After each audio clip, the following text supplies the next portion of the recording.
So let's talk about the CMMS requirements. Implementation is everything. Okay, roles and responsibilities must be defined for all users. And roles and responsibilities, I mean, a lot of times we let people use the CMMS too, but they don't know how to use it. So they put bad data in and we get bad data out. Equipment walk down, load all assets with equipment data and parts into the CMMS. I mean, it's not optional. This is things we have to do. Asset hierarchy must be established, parent, child, grandchild, so on.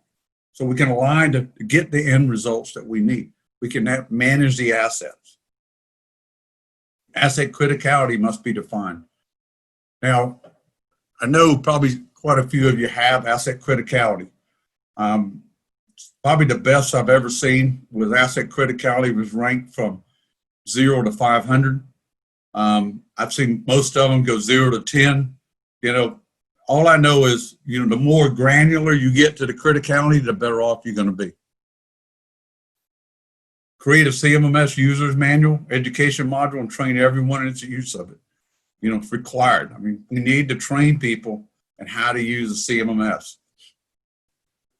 And I'll tell you, it's not, when we train someone, we got to verify that they can actually perform to some standard. We got to identify the standard and train them to that standard.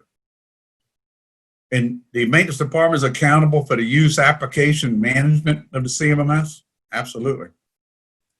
By the way, accountable means the buck stops here. You know, if we don't make it happen there, it won't happen anywhere else. All work order data verified by maintenance supervisor before input into CMMS by the maintenance planner. Maintenance supervisor verifies the data, but it's closed out by the maintenance planner. And I have a lot of people disagree with me on this, but think about it.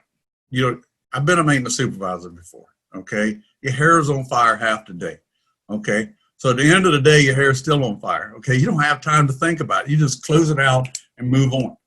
That's why the planner, I look at it, and then the planner should say, that's the wrong code there. I'll put it in there. You'll make it right.